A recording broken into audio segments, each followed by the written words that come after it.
So hello and welcome back. मेरे देश के प्यारे भविष्य 11th standard motion in a straight line चल रहा है। तो लास्ट वीडियो में हमने छोटे छोटे कुछ टॉपिक्स डिस्कस किए थे, इंट्रोडक्शन एक तरह से कह सकते हैं लिया था।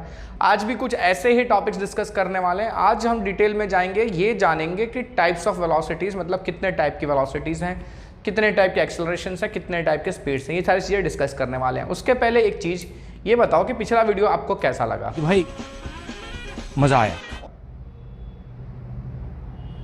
और मैं ये जो मजा है हिंदुस्तान के हर व्यक्ति को देना चाहता हूं। तो शेयर करिए ना, शेयर करिए, सबको बताइए। Okay, thank you Rahul ji. Okay, तो स्टार्ट करते हैं आज के टॉपिक में जो जो चीज़ें डिस्कस होने वाली हैं। और एक चीज़ और कि इससे रिलेटेड कुछ न्यूमेरिकल्स भी होंगे, बट न्यूमेरिकल्स आज नहीं डिस्कस करने वाले हैं। मैं चाहता हूँ उसके लिए ना इससे रिलेटेड कुछ कॉन्सेप्ट्स ऐसे होंगे अलग से हम डिस्कस करेंगे, जिसमें हम डिफरेंशिएशन वगैरह भी थोड़ा बहुत सीखेंगे, जो हमारे काम का है। ठीक है, मैथ्स नहीं पढ़ाऊंगा, ठीक है, बट हमारे काम का जो फिजिक्स में काम लगने वाला है उतना मैथ्स आपको मैं समझा दूंगा। ठीक है, तो वो किसी और वीडियो में। आज की बात करते हैं, तो आज शुरू करते हैं। सबसे पहले अपने को क्या क्या चीज़ें जाननी है। अपन टाइप्स ऑफ स्पीड, पहले तो वेलोसिटी, टाइप्स ऑफ वेलोसिटी समझेंगे, उसी के साथ अपन टाइप्स ऑफ स्पीड समझेंगे, और उसी के साथ टाइप्स ऑफ एक्सेलरेशन समझेंगे। अब देखा जाए इन सबके टाइप्स में एक मतलब सब कुछ कॉमन ही आने वाला है, कॉमन टाइप्स ही आने वाले हैं। एक पढ़ेंगे हम क्या, यूनिफॉर्म, फिर हम पढ़ेंगे नॉन यूनिफॉर्म, फिर हम पढ़ेंगे क्या, तीसरी चीज एवरेज, और चौथी चीज इंस्टेंटेनियस। मतलब ये हर तरह का, मतलब velocity, uniform velocity, non uniform velocity, average velocity और इंस्टेंटेनियस वेलोसिटी क्या होता है, ये सारी चीजें डिस्कस करेंगे। और अगर एक चीज समझ में आ जाएगी तो बाकी सारी चीजें भी सेम टू सेम है। ठीक है, तो सबसे पहले अपन बात कर लेते हैं किसकी, वेलोसिटी की। ठीक है, वैसे तो वेलोसिटी होता क्या है, rate of change of displacement. ठीक है, डिस्प्लेसमेंट का चेंज पर यूनिट टाइम कितना होता है, पर यूनिट टाइम कितना डिस्प्लेसमेंट हुआ, दैट इज कॉल्ड वेलोसिटी। ठीक है, तो सबसे पहले तो अपन लिख लेते हैं कि वेलोसिटी क्या है। ठीक है, तो it is rate of change of displacement, या फिर बोलो position, rate of change of position. Particular time में ऑब्जेक्ट ने कुछ पोजीशन चेंज किया। मतलब मान लो ये तो स्ट्रेट लाइन का ही मोशन है, तो एक ही डायमेंशन में अपन डिस्कस करेंगे, मोशन इन वन डायमेंशन भी कहते हैं इसको हम। ठीक है, तो मान लो ऑब्जेक्ट पहले आपका 2 मीटर पर था और बाद में वो 10 मीटर पर पहुंच गया, और इस दौरान उसको जो टाइम लगा डेल्टा टी, वो टाइम लगा है सपोज 5 सेकेंड्स। कितना लगा है, 5 सेकेंड्स। ठीक है, तो इस केस में आपकी वेलोसिटी कितनी होगी, तो वेलोसिटी होगी कितनी, डिस्प्लेसमेंट कितना हुआ है, यानी कि पोजीशन में चेंज कितना हुआ है, 10 - 2 यानी कि 8। ठीक है, ये डिस्प्लेसमेंट हो गया, डिवाइड बाय टाइम यानी कि 5, तो 8/5 से आपको मिल जाएगा वेलोसिटी। ठीक है, तो क्या होता है वेलोसिटी, समझ में आ गया। अच्छा, तो ये एक इन जनरल अपन कह सकते हैं कि rate of change of position. ठीक है, यूनिट क्या आएगी इसकी, यूनिट आएगी मीटर पर सेकेंड। क्वांटिटी कैसी है, ये क्वांटिटी है वेक्टर, तो वेक्टर है इसलिए डायरेक्शन इंपॉर्टेंट हो जाता है। और वेक्टर ऐसे ही पता चल जा रहा है आपको भाई, ऊपर क्या लिखा था आपने, डिस्प्लेसमेंट लिखा था, राइट, नीचे टाइम था, तो डिस्प्लेसमेंट जो है वो वेक्टर क्वांटिटी है, तो vector divide by time vector ही मिलेगा, इसलिए वेलोसिटी भी क्या है, वेक्टर है। ठीक है, कोई बहुत डिफिकल्ट चीज़ें नहीं है यार, एकदम लल्लू लल्लू चीज़ें, इसमें कोई बहुत खास वो नहीं है कि नहीं समझ में आएगा, ऐसा कुछ नहीं है। तो मैं बोल रहा था टाइप्स ऑफ वेलोसिटी की बात कर रहे थे। सबसे पहले अपन डिस्कस करेंगे कौन सी, यूनिफॉर्म वेलोसिटी। ठीक है, यूनिफॉर्म वेलोसिटी क्या होती है, uniform velocity, if velocity remains constant, ऐसा समझ लो ना, इफ वेलोसिटी रिमेन्स कांस्टेंट, या इसको अगर थोड़ा बढ़ा चढ़ा के लिखना चाहूं तो, इफ एन ऑब्जेक्ट ट्रेवल्स या कवर्स इक्वल डिस्प्लेसमेंट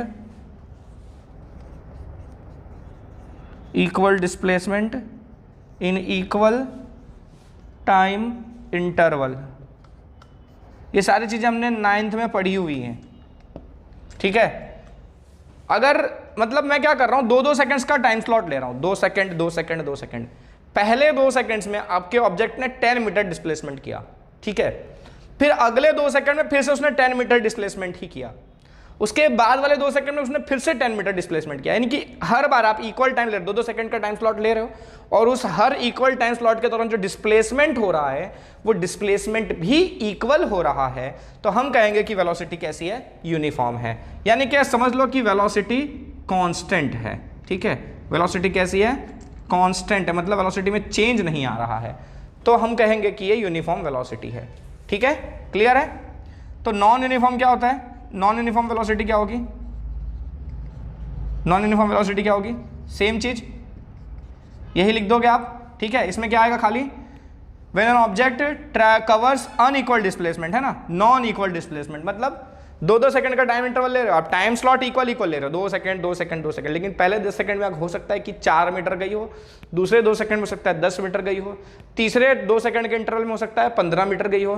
तो सेम टाइम इंटरवल ले रहे हो आप, ठीक है, और उन सेम टाइम इंटरवल में डिस्टेंस अलग अलग, डिस्प्लेसमेंट अलग अलग हुआ है, ठीक है, तो ये नॉन यूनिफॉर्म वेलोसिटी कहलाएगी, ठीक है। तो क्या लिखोगे आप यहां पर? Object covers unequal displacements, unequal, ठीक है, इक्वल नहीं है, displacement in equal time intervals, ठीक है, फाइन। तीसरी बात आ जाती है किसकी? एवरेज वेलोसिटी की, एवरेज वेलोसिटी की। तो देखो बेसिकली हम ज्यादातर ना एवरेज वेलोसिटी से ही डील करते हैं, ठीक है। फॉर एग्जाम्पल क्या हुआ कि मान लो आप ए से निकले, बी पर पहुंचे, फिर वहां आगे सी पर गए, ठीक है। तो ए से बी तक, ठीक है, हो सकता है आपकी वेलोसिटी कुछ और थी, सपोज थी v1, ठीक है। फिर बी से सी तक आप अलग वेलोसिटी से गए, v2, ठीक है। तो पूरी जर्नी की अगर बात करूं तो पूरी जर्नी की जो ओवरऑल वेलोसिटी होगी वो कहलाएगी एवरेज वेलोसिटी। अब इस बीच में अलग अलग जगह पर आपकी वेलोसिटी अलग अलग हो सकती है। देखो भाई, आप घर से निकले गाड़ी लेके तो कहीं पर ऐसा होगा कि ट्रैफिक खुला होगा तो आप स्पीड में चलोगे, ज़्यादा वेलोसिटी से चलोगे, फिर कहीं ज़्यादा ट्रैफिक आएगा तो आपकी स्पीड कम हो जाएगी या वेलोसिटी कम हो जाएगी, ठीक है। तो चेंजेस आते रहते हैं ना, तो आप कैसे पता करोगे कि एट अ टाइम कितनी स्पीड थी या कितनी वेलोसिटी थी? नहीं पता चलता है ना। तो अपने पास एक सिंपल सा तरीका है, अपन क्या करते हैं, टोटल डिस्प्लेसमेंट निकाल लेंगे, स्टार्ट से लेके एंड तक कितना डिस्प्लेसमेंट किया टोटल, यानी कि ए से सी तक पूरा फाइनल डिस्प्लेसमेंट निकाल लेंगे ओवरऑल, और इस पूरे डिस्प्लेसमेंट के लिए कितना टाइम लगा है वो टोटल टाइम से डिवाइड कर देंगे, तो अपन को एवरेज वेलोसिटी मिल जाएगी, ठीक है। तो अपन एवरेज वेलोसिटी को कैसे लिखेंगे? It is ratio of net displacement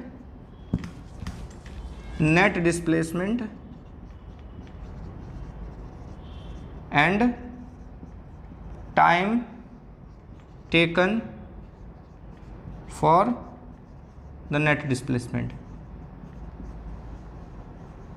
ठीक है।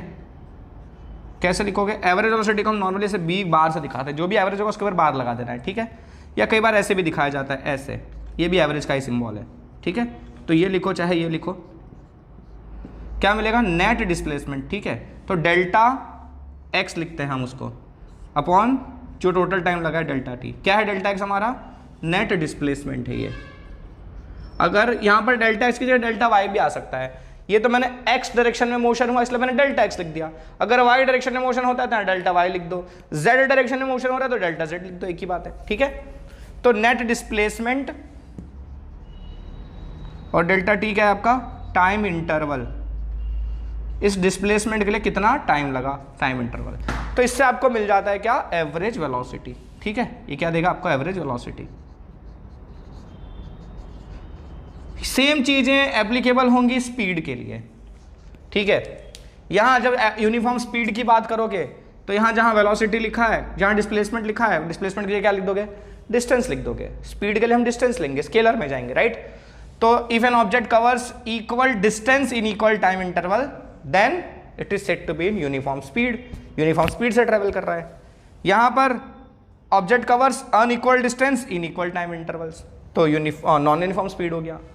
एवरेज स्पीड की बात करें तो नेट डिस्प्लेसमेंट जहां लिखा है आपने वहां पर क्या आएगा?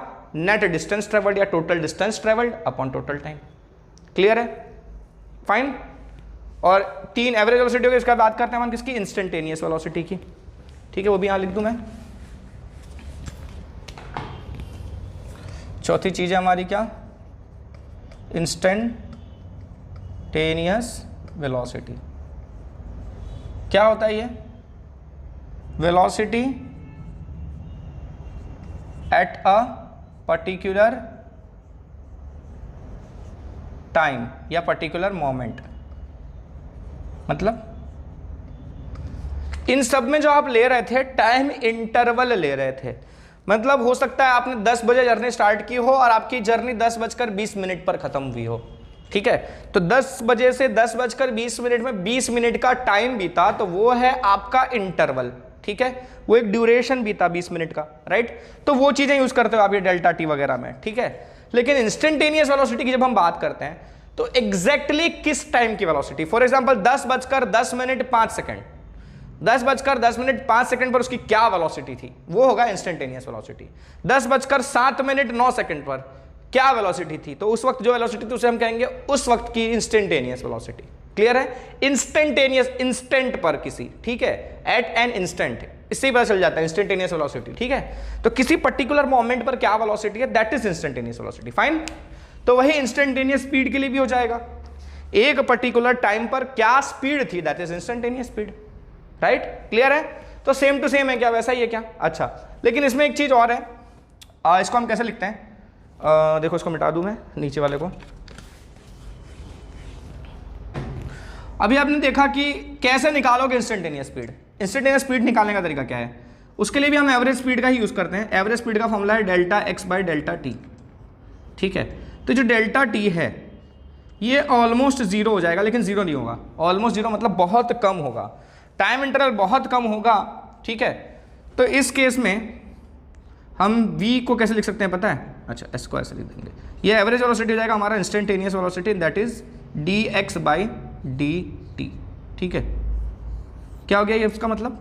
देखो एवरेज वेलोसिटी क्या होता है, net displacement upon total time, ठीक है, delta x by delta T.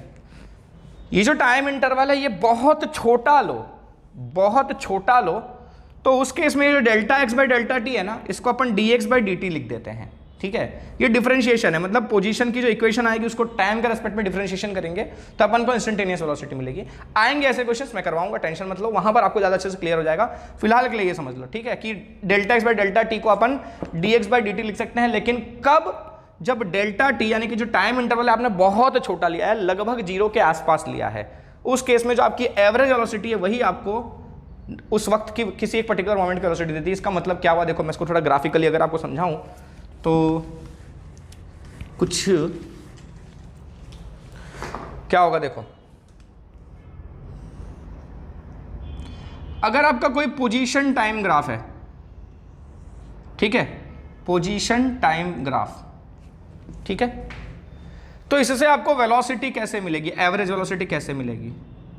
हमको पता है एवरेज वेलोसिटी का फॉर्मूला था delta x by delta T, यही है ना फॉर्मूला, एवरेज वेलोसिटी का formula delta x by delta T. अब ये ग्राफ क्या बता रहा है कि पर्टिकुलर टाइम पर ऑब्जेक्ट का क्या पोजीशन था, मतलब अगर यहां पर कोई टाइम है तो उस वक्त उसका पोजीशन यहां था, इस टाइम पर उसका पोजीशन एक्स के रेस्पेक्ट में ये था, टाइम पर एक्स का पोजीशन ये था, इस टाइम पर एक्स का पोजीशन यहां था, ठीक है। तो हम क्या करते हैं इस ग्राफ से ना, यार ये चीज़ हमने इस तरह का ग्राफ थोड़ा बहुत डिस्कस किया होगा 9th स्टैंडर्ड में, ठीक है, 9th स्टैंडर्ड में था ये सब, ठीक है। तो ग्राफ से पता चलता है कि पर्टिकुलर टाइम पर ऑब्जेक्ट किस जगह पर है, राइट। अब अगर मुझे सपोज ये मेरा टाइम है यहाँ पर t1, ठीक है, इस टाइम पर मैं अगर ऑब्जेक्ट का पोजीशन नोट करूँ, ठीक है, तो ये पोजीशन आएगा क्या उसका x1, ठीक है, ये x1 पे उसका पोजीशन था, ठीक है। फिर मैं कोई दूसरा टाइम उठा रहा हूँ, क्या सपोज सीधा है, मैंने कोई दूसरा टाइम ले लिया t2, इस टाइम पर इसका पोजीशन जो था वो अगर मैं यहाँ देखूँ तो क्या था, सपोज इसको मैंने ले दिया नाम x2, ठीक है, x in meters, t in seconds, हम हिसाब से ले रहे हैं, क्लियर है। तो delta x by delta t मतलब क्या हुआ, नॉर्मली ये वाला पोजीशन इसका t2 टाइम पर था और ये वाला पोजीशन, ये x1 वाला पोजीशन था उसका t1 टाइम पे, तो कितना चेंज आया उसके पोजीशन में पता है, ये चेंज आया पोजीशन में x2 माइनस x1, ठीक है, x2 minus x1 divide by time में कितना चेंज आया था, t2 माइनस t1। समझ में आ रहा है क्या हो रहा है? ये जो t1 t2 लिखा हुआ है ना, ये कोई पर्टिकुलर मोमेंट में 10:05, तो ये 10:05, फिर ये 10:10, ठीक है। अच्छा सेकंड्स में दिखाया है, तो मान लो आपने जब टाइम मेजर करना स्टार्ट किया तो तब 0 सेकंड हो रहे थे, मान लो 0 सेकंड हो रहे थे, 10 सेकंड पर आपका ऑब्जेक्ट कहां पर था, x1 पर था। फिर 20 सेकंड जब हुआ टाइम, उस वक्त आपका ऑब्जेक्ट यहां पर था। तो 10 सेकंड से 20 सेकंड के बीच में बीता कितना टाइम, कितना टाइम बीता, 10 सेकंड बीता, तो यहां वो 10 सेकंड आएगा। कैसे मिला आपको, 20 सेकंड माइनस इनिशियल वाला time, final minus initial time, तो T2 माइनस T1। क्लियर है। वैसे ही पोजीशन में कितना चेंज आया, डिस्प्लेसमेंट कैसे मिला आपको, पहले वो यहां पर था, बाद में यहां पर पहुंचा, राइट। तो ये दोनों के बीच का डिस्टेंस x2 माइनस x1 निकाला आपने, तो आपको नेट डिस्प्लेसमेंट मिला, राइट। ये जो होता है ना, ये एक्चुअली में स्लोप देता है। क्या देता है, स्लोप देता है, स्लोप कहते हैं हम इसको, ठीक है। आप मैथमेटिक्स वगैरह में पढ़ोगे, ठीक है। यहां से ये एक लाइन निकलेगी ऐसी कट करती हुई, ठीक है। तो जो लाइन इन दोनों पॉइंट्स को टच करके निकल रही है ना, ठीक है, इस लाइन का स्लोप देता है ये, ठीक है। तो पोजीशन टाइम ग्राफ में अगर आप लाइन बनाते हो तो उस लाइन का स्लोप आपको वेलोसिटी देता है। क्लियर है, ये ध्यान रखना है आपको। क्या देता है, स्लोप क्या देता है आपको, वेलोसिटी देता है। पर्टिकुलर पोजीशन टाइम ग्राफ का कोई भी लाइन बना दोगे, दो पॉइंट को ज्वाइन करता हुआ लाइन बना दोगे, तो वो लाइन का स्लोप आपको देता है वेलोसिटी। अच्छा, अब मैं क्या कह रहा हूं कि आपका जो टाइम इंटरवल था वो पहले इतना था, राइट। क्लियर है। अब टाइम इंटरवल आप छोटा करते जाओ, छोटा करते जाओ, छोटा करते जाओ, तो देखो एक चीज नोटिस करो, ये पर्टिकुलर टाइम इंटरवल, ठीक है। मान लो आपको इस वक्त की वेलोसिटी चाहिए कि इस टाइम पर, ये कोई टाइम है मेरा, ठीक है, कोई भी टाइम है, कैपिटल टी बोल देता हूं। सपोज इस टाइम पर आपको वेलोसिटी चाहिए, इंस्टेंटेनियस वेलोसिटी चाहिए ना आपको। तो इंस्टेंटेनियस वेलोसिटी मतलब एक पर्टिकुलर टाइम पर, ठीक है। तो वो टाइम है मेरा टी सपोज, ठीक है। हो सकता है 12वां सेकंड हो, 13वां सेकंड हो, चलो मान लो कोई भी सेकंड, 14 सेकंड सब, ठीक है। 14 सेकंड पर वेलोसिटी कितनी मेरे को वो चाहिए। तो 14th सेकंड जब हो रहा था टाइम, यानी कि टी पर वेलोसिटी चाहिए मेरे को, राइट। तो वो मैं कैसे निकालूंगा, तो मेरे पास तरीका सिर्फ एवरेज वेलोसिटी निकालने का है, ठीक है। होगा क्या कि पहले इतना गैप था टाइम का, ठीक है। अब मैंने कम गैप कर दिया, क्या कर दिया मैंने, गैप कम कर दिया, ठीक है। ये गैप कम कर दिया मैंने, ठीक है। तो अब मेरी जो लाइन गुजरेगी दूसरी वाली, वो ऐसी कुछ गुजरेगी, ठीक है, ऐसे कुछ गुजरेगी एक लाइन। ये तो ग्राफ है, ये वाली लाइन कहाँ गई,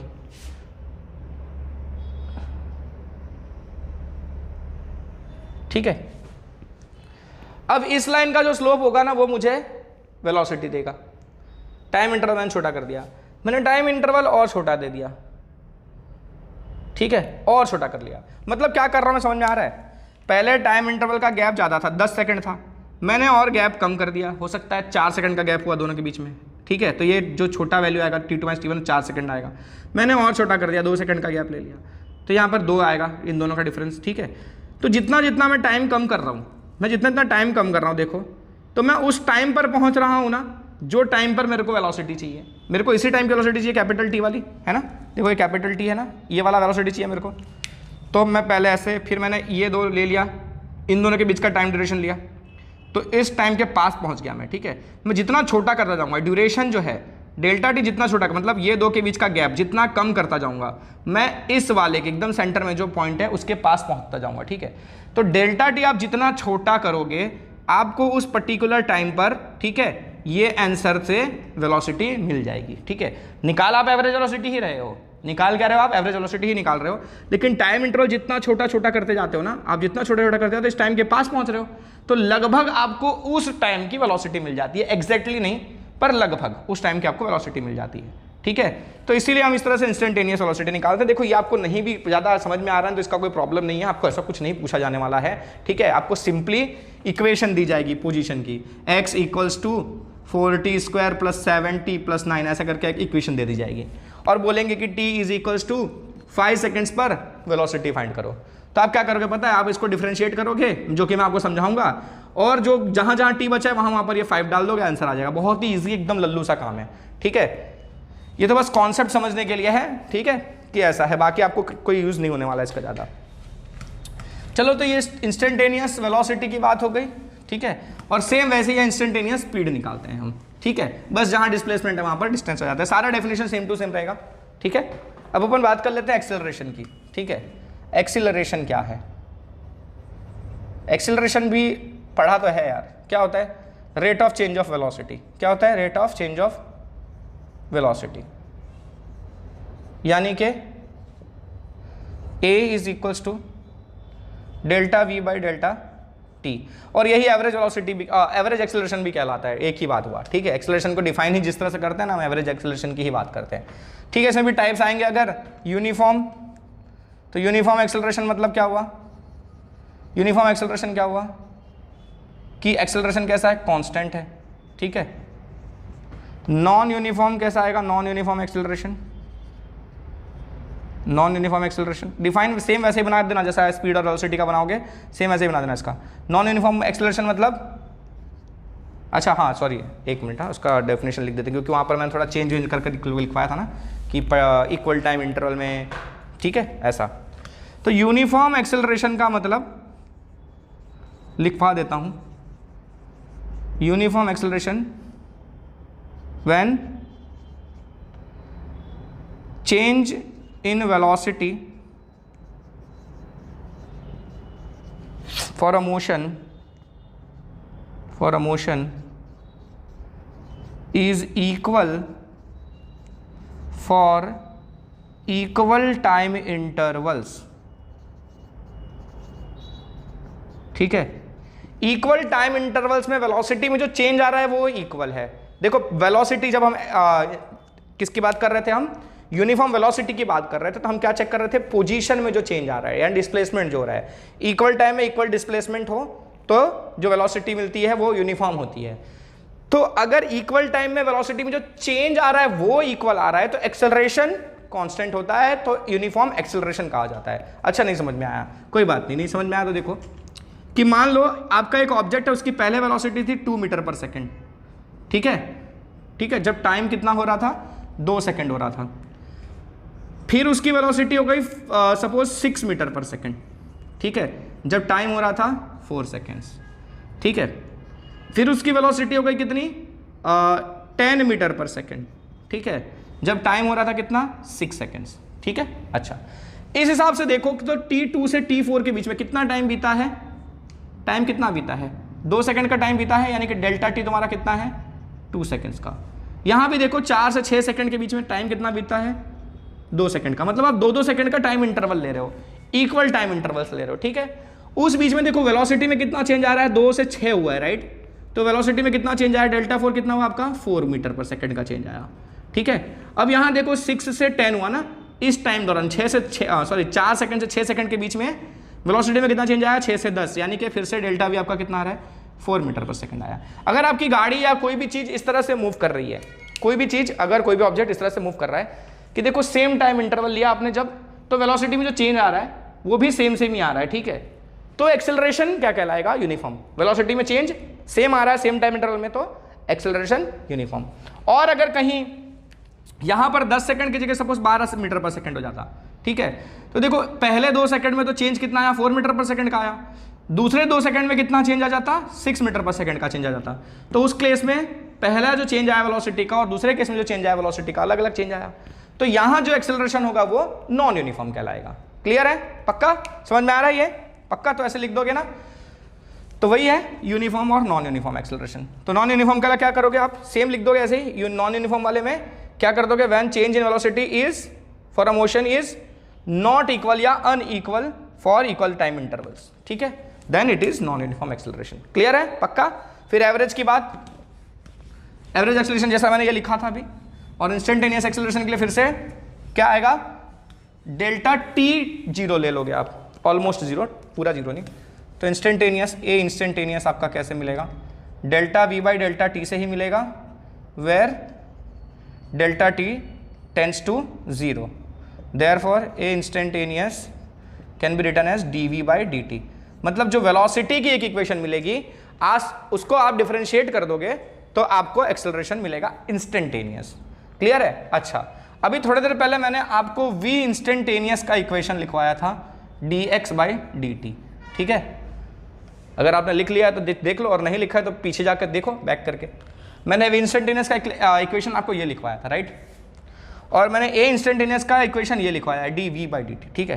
तो इसको हम क्या लिख सकते हैं पता है? ये d by dt of v होता है, ठीक है। क्या होता है? d by dt of v। तो d by dt of v, और v की जगह लिख दोगे आप ये वाला क्या? dx बाई dt, तो देखो अब ये क्या हो जाएगा, डी डी 2 बार है ना, तो D square x upon D T square.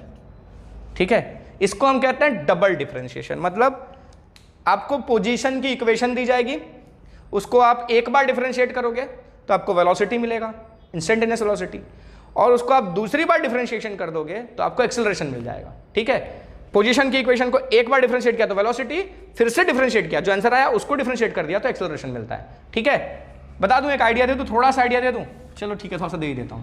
मान लो आपकी एक्स की इक्वेशन, पोजीशन की इक्वेशन दी जाएगी कुछ ऐसे, 4t square plus 5t plus 9। ठीक है, ये इक्वेशन है। आपको चाहिए क्या, वेलोसिटी, इंस्टेंटेनियस वेलोसिटी चाहिए, तो आपको टाइम भी दिया जाएगा, टाइम डाल दो, खाली वेलोसिटी चाहिए तो dx बाई dt कर दो। ठीक है, dx बाई dt कर दो। कैसे करोगे इसका डिफरेंशिएशन, तो मैं फिलहाल थोड़ा सा बता देता हूं। ठीक है, ये t स्क्वायर है ना, t स्क्वायर, तो इसका जो पावर है आगे आ जाता है। ठीक है, नंबर, ये नंबर को कुछ नहीं खेलेंगे अपन, ये ऐसे कैसे रहेगा, जो आगे है ना वो नंबर ऐसे रहेगा, पावर में चेंज आएगा, जो पावर है ना 2 है ना, वो 2 आगे आ जाएगा, और फिर इसका एक पावर कम कर देंगे, यानी कि लिख देंगे अपन कितना, खाली 2, और सॉरी t का पावर 2 था ना, तो एक पावर कम होगा, तो t⁻1 बचा खाली। समझ में आ रहा है, ये 2 आगे ले लिया और इसका एक पावर कम कर दिया, तो 2 के बदले 1 हो गया पावर, अब तो 1 लिखने की जरूरत नहीं है। ठीक है ना, ऐसे लिख देते हैं, बराबर है, प्लस 5, फिर ये t अकेला था, इसका पावर क्या था, 1 था, कुछ नहीं था, मतलब पावर 1 था, तो एक पावर कम कर दोगे उसका तो कितना हो जाएगा, 0 हो जाएगा। 1 तो था ही, 1 में से 1 उड़ा ही दिया आपने तो 0 हो गया, और किसी भी का पावर 0 यानी कि 1 हो जाता है, तो वो t लिखेंगे ही नहीं अपन, उसको अपन 1 ले लेंगे। समझ में आया, किसी का भी पावर 0 1 हो जाता है, तो उसकी जगह मैं लिख दिया 1। और ये कांस्टेंट, अगर खाली नंबर हो, नंबर के साथ वेरिएबल नहीं है, देखो यहाँ पर नंबर के साथ वेरिएबल था तो नंबर को अपन जैसे का तैसा रखते हैं, राइट। लेकिन अगर खाली नंबर हो, नंबर के साथ कोई वेरिएबल ना हो, तो वो नंबर उड़ गया, उसका डिफरेंशिएशन 0 आता है। ठीक है, मैं फिर से कहता हूं, मैं दोबारा तुमको इस चीज़ों को समझाऊंगा अच्छे से, लेकिन फिलहाल एक ओवरव्यू दे रहा हूं। तो ये कितना आएगा पता है, 4 2 सर 8t प्लस 5 आ गया, ये मिल गई आपको वेलोसिटी की इक्वेशन। ठीक है, ये क्या मिल गई आपको इक्वेशन, वेलोसिटी की। अब अगर बोला है कि एक्सेलरेशन निकालो, तो एक्सेलरेशन क्या होता है, इसका फिर से डिफरेंशिएशन करोगे, dv बाई dt करोगे। ठीक है, तो इसका डिफरेंशिएशन करोगे d बाई dt ऑफ किसका, 8t प्लस 5, v ये है ना आपका, v की वैल्यू तो यही है, तो v की जगह ये लिख दिया अपन ने। तो देखो इसका डिफरेंशिएशन करोगे तो क्या होगा, 8 नंबर है तो वो ऐसे ही रहेगा, और t के पावर 1 है ना, तो 1 फिर कम होगा तो t⁻0 हो जाएगा, यानी कुछ नहीं बचेगा, यानी 1 बचेगा यहाँ पर, प्लस फिर ये अकेला नंबर है तो अकेले नंबर का डिफरेंशिएशन क्या आता है, 0 आता है। तो यहाँ पर आपका एक्सेलरेशन कितना आ रहा है, 8 आ गया। ठीक है, इसमें t आ ही नहीं रहा है। ठीक है, तो एक्सेलरेशन 8 आ गया, समझ रहे हो, मतलब इसमें कोई t वगैरह कुछ नहीं दिख रहा है, ऊपर वेलोसिटी जो आई थी इसमें t दिख रहा था। ठीक है, t आया था इस इक्वेशन में, मतलब क्या हुआ, t आने का मतलब ये हुआ कि अगर आप 1 डालते हो यहाँ पर t की जगह, तो इसका आंसर कितना आएगा, 8 1 सर 8 प्लस 5 13 आएगा। ठीक है, अगर आप इस t की जगह 2 डाल देते हो तो कितना आएगा, 16 प्लस 5 21 आएगा, है ना, समझ में आ रहा है ना। तो अलग अलग वैल्यूज आ रही है t की, अलग अलग वैल्यू डालने पे, तो अलग अलग टाइम पर वेलोसिटी अलग अलग मिलने वाली है, इसका मतलब ये हुआ। तो यहाँ जो वेलोसिटी मिली आपको कैसे मिली है, अलग अलग टाइम पर वेलोसिटी अलग अलग आने वाली है, मतलब वेलोसिटी कांस्टेंट नहीं है, चेंज हो रही है, राइट। अलग अलग टाइम पर अलग अलग है, मतलब चेंज हो रही है, तो ये वेरिएबल वेलोसिटी है, यानी कि नॉन यूनिफॉर्म वेलोसिटी है। ठीक है, और नॉन यूनिफॉर्म वेलोसिटी है तो एक्सेलरेशन होगा। अब एक्सेलरेशन होगा तो कैसा होगा, कांस्टेंट होगा, मतलब यूनिफॉर्म होगा कि नॉन यूनिफॉर्म होगा, क्या करना समझ में आ रहा है। पोजीशन चेंज हुआ है तो वेलोसिटी होगी। अब वेलोसिटी कैसी है, यूनिफॉर्म है कि नॉन यूनिफॉर्म है। अगर वेलोसिटी यूनिफॉर्म है तो एक्सेलरेशन 0। ठीक है, और अगर यूनिफॉर्म नहीं है वेलोसिटी, नॉन यूनिफॉर्म है, लिखूं वो भी लिख लेता हूं, तुमको बाद में फिर प्रॉब्लम ना हो, वो भी लिख लो। चलो देखो, x में चेंज आया, अगर x में चेंज आ रहा है, इसका मतलब ये हुआ कि वेलोसिटी बनेगी, बनेगी।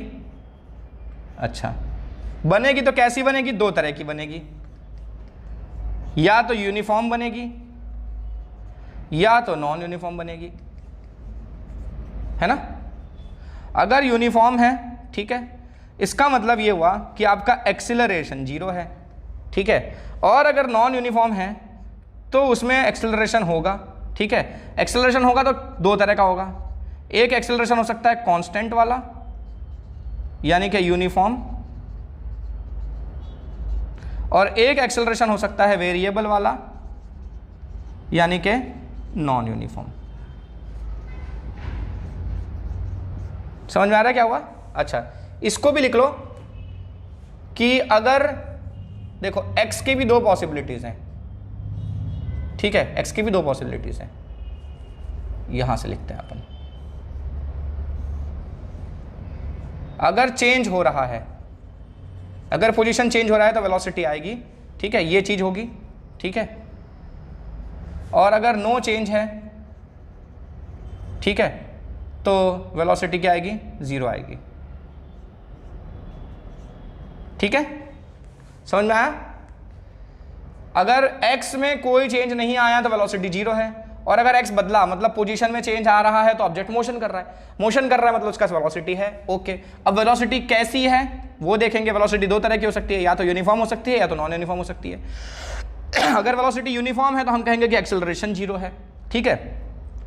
और अगर वेलोसिटी नॉन यूनिफॉर्म हुई तो एक्सेलरेशन 0 नहीं है, एक्सेलरेशन की कुछ वैल्यू होगी, और वो वैल्यू कैसी होगी, वो भी यूनिफॉर्म होगी कि नॉन यूनिफॉर्म होगी। तो अगर यूनिफॉर्म है तो भी पॉसिबिलिटीज है, नॉन यूनिफॉर्म की भी पॉसिबिलिटीज है। अच्छा, ये जो एक्सेलरेशन कांस्टेंट होता है, जब एक्सेलरेशन कांस्टेंट होता है तो इसे हम कहते हैं यूनिफॉर्मली एक्सीलरेटेड मोशन, ठीक है। और इसे हम कहेंगे नॉन यूनिफॉर्म एक्सीलरेटेड मोशन। हम अपने सिलेबस में फिलहाल सिर्फ यहां तक ही पढ़ने वाले हैं, नॉन यूनिफॉर्म एक्सीलरेटेड मोशन हम स्टडी नहीं करने वाले। क्लियर है, तो इसकी चिंता करने की जरूरत नहीं है, हम सिर्फ इसकी बात करेंगे, यहीं तक हम स्टडी करने वाले हैं, ठीक है। तो ये हमारा फाइनल स्टेट होगा मोशन में, ठीक है। इसके ऊपर भी है, अगर आपका एक्सेलरेशन 0 है, ठीक है, मतलब आपकी वेलोसिटी कांस्टेंट है, वेलोसिटी आपकी कांस्टेंट है, यूनिफॉर्म है, तो ये जो मोशन होता है हम इसे कहते हैं यूनिफॉर्म मोशन। क्या कहते हैं हम इसे, यूनिफॉर्म मोशन, ठीक है। और अगर वेलोसिटी चेंज हो रही है तो उसे हम कहते हैं नॉन यूनिफॉर्म मोशन। फर्क समझ में आ रहा है आपको, दोनों एक जैसा लग रहा होगा, है ना। देखो फिर से देखो, पोजीशन में चेंज आया तो वेलोसिटी है, और नहीं आया तो वेलोसिटी 0 है। अब वेलोसिटी है तो वो 2 तरह की हो सकती है, यूनिफॉर्म और नॉन यूनिफॉर्म, यानी कि कांस्टेंट वेलोसिटी और वेरिएबल वेलोसिटी, ठीक है। नॉन यूनिफॉर्म को हम वेरिएबल भी तो कहते हैं ना, ठीक है, और यूनिफॉर्म को हम कांस्टेंट कहते हैं, ठीक है।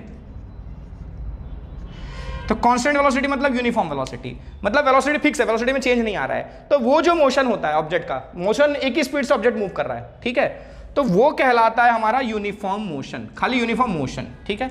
और अगर वेलोसिटी चेंज हो रही है, वेलोसिटी चेंज हो रही है तो वो कहलाता है नॉन यूनिफॉर्म मोशन। वैसे भी देख रहे हो, non uniform velocity, non uniform motion, ठीक है। अब नॉन यूनिफॉर्म मोशन में, नॉन यूनिफॉर्म मोशन होना मतलब वेलोसिटी में चेंज आना, और वेलोसिटी में चेंज आया मतलब एक्सेलरेशन लगा है, ठीक है। पोजीशन में चेंज आया तो वेलोसिटी हुई है, और वेलोसिटी में चेंज आया मतलब एक्सेलरेशन लगा है। अब एक्सेलरेशन भी 2 तरह का लग सकता है, एक कांस्टेंट, एक वेरिएबल। कांस्टेंट मतलब यूनिफॉर्म, और वेरिएबल मतलब नॉन यूनिफॉर्म। क्लियर है।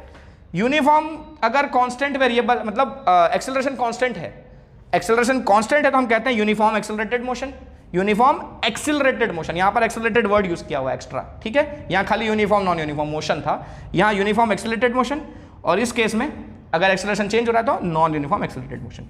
तो ये चार्ट अच्छे से दिमाग में बिठा देना, ठीक है, कोई कंफ्यूजन नहीं होना चाहिए। क्लियर है। तो बस आज के लिए इतना ही, मिलता है नेक्स्ट वीडियो में और कुछ मजेदार टॉपिक के साथ। हाँ, अगला वीडियो थोड़ा ज़्यादा इंपॉर्टेंट होगा, ज़्यादा मजेदार होगा। ये तो बेसिक थ्योरीज लगभग आपने सारी चीज़ें पढ़ी हुई हैं अपने 9th स्टैंडर्ड के सिलेबस में, ठीक है। अब से थोड़ी आगे आने वाले भी एक ऐसा इक्वेशन का डेरिवेशन करेंगे हम, जो हमने 9th में पढ़ा हुआ है, हम इसके रिलेटेड डेरिवेशन करने वाले हैं। ये चीज़ आपने 9th में पढ़ी है, ग्राफिकल मेथड डिस्कस किया था, लेकिन हम फिर से उसको डिस्कस करेंगे, साथ साथ एक कैलकुलस का मेथड भी डिस्कस करेंगे। तो मिलते हैं नेक्स्ट वीडियो में, तब तक के लिए tata bye bye, see you and जय हिंद। और राहुल बाबा वो चैनल मेरा शेयर कर देना है थोड़ा, ठीक है। मिलते हैं नेक्स्ट वीडियो में।